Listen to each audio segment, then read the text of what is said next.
President Obama imposed sanctions on Russia recently in response to allegations that the Russian president hacked the election, as they're putting it.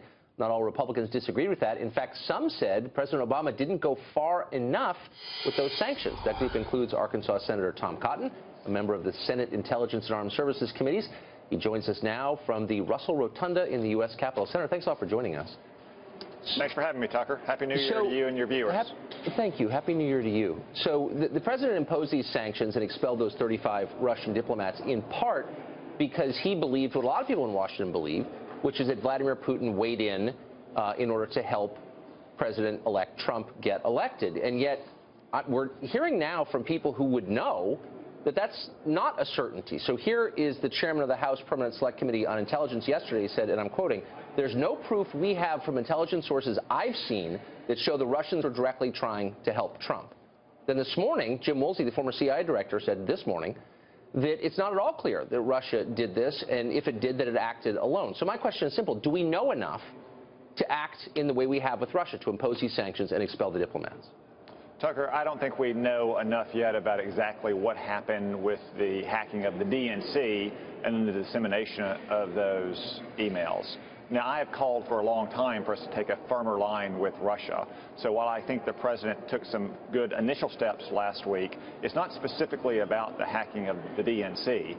It's about Russia's behavior for the last 8 years. Why did they think they could get away with doing something like hacking into the DNC? It's because President Obama has consistently looked the other way on their aggression. Remember, just months after Russia invaded Georgia in 2008, President Obama came to office and they pressed the reset button with Vladimir Putin. In the middle of his campaign in 2012, he promised the Russian president to wait till after the election he'd have more flexibility.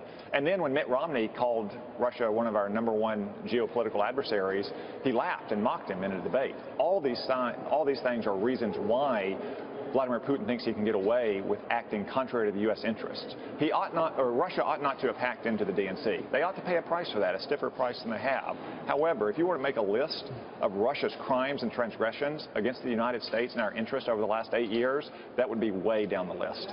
So, I mean, I think everything you said is totally defensible. I personally agree with all of it. And yet there is a bigger picture. So Russia is on our side fundamentally in the struggle that most of us recognize is the main one, which is against Islamic extremism. We share common interests. We see this with a lot of other countries. A lot of our allies spy on us. In fact, I think they all do. Israel, Great Britain, Germany. I mean, they've all broken into our computers or spied on us, and we're still allied with them because we have common interests, and we should be. So why wouldn't Russia fall into that category? Well, all those other countries don't do things like beat our diplomats in Moscow when they're walking in the front door of our embassy. They don't harass our diplomats throughout Russia and throughout the Middle East. They don't invade sovereign countries in Europe like Russia did in Ukraine and like they did in Georgia. They don't supply missiles to rebels that use those missiles to shoot civilian aircraft out of the skies. They don't run illegal spy rings in our countries for decades or then expose. These are just all examples of things that Russia has done over the last 8 years in no small measure because Barack Obama has not just appeased Russia and been weak on Russia, he's actively undermined efforts by people in Congress like me to take a firmer line. I agree. I mean, I agree with all that, and there's no question that Russia has a many decades-long history of causing mischief around the world. And here, I would say that a lot of our allies do run illegal spy rings in our country, as you know, and we look the other way. But it doesn't answer the bigger question, though. Aren't we basically on the same side as the Russians on the question of Islamic terror? It doesn't mean ignoring or excusing their awful behavior, but doesn't that outweigh that behavior? Well, Tucker, I wish it were so, but if you look at what Russia has done in Syria, they've taken the fight hardly at all to the Islamic State. They fought almost entirely the Syrian opposition that was fighting against Bashar al-Assad. They haven't been bombing Raqqa, the capital of the Islamic State. They've been bombing Aleppo, which is the main opposition was the main opposition holdout until it fell last month. It would be a good thing if Russia would work with the rest of the civilized world to counteract the threat of Islamic extremism, because they have their own Islamic extremists in the Caucasus region. But they simply are not doing that in Syria. They're not doing much of it around the world either. So one of the explanations for Russia's behavior is the drop, as you know, in oil prices, which has made the country less stable, poorer, more desperate, and countries in that condition tend to act out. We see it with the North Koreans. Won't sanctions potentially exacerbate that? In other words, if Russia becomes even poorer and more cornered, won't its behavior become less predictable and more destructive? Well, I think the reason that Vladimir Putin has become more aggressive over the last 8 years is that he doesn't have a sense of boundaries from President Obama.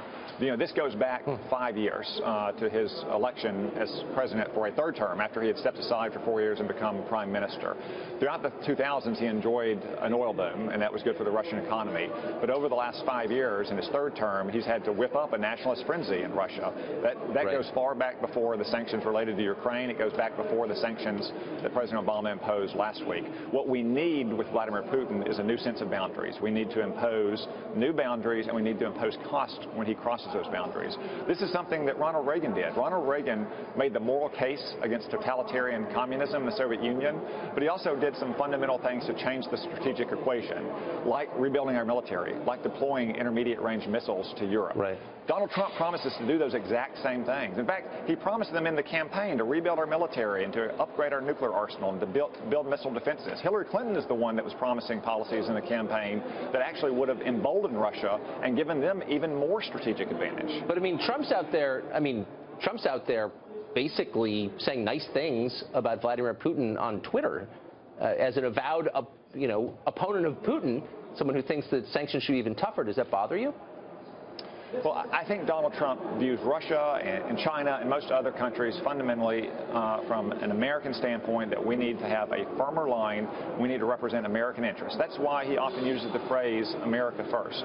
Ultimately, you often have to sit down and negotiate with your worst adversaries, and those adversaries are often pretty bad actors. Ronald Reagan, after the build-up and after drawing a firm line in his first administration, sat down with Mikhail Gorbachev, negotiated some pretty far-reaching treaties, and ultimately that helped lead to the collapse of the Soviet Union. No, that's I think true. it's important to take a firm line. It's important to take a firm line with all of our adversaries. That doesn't mean in the end, though, that you can't negotiate from a position of strength when you have genuine overlapping interest or you have something you can genuinely bargain for. For 8 years, though, Barack Obama has simply looked the other way. He's tried to hold back people in the Congress who want to impose boundaries on Russia, and he's given away the shop to Russia. Senator Cotton, thanks a lot for joining us. I appreciate it. Thanks, Tucker.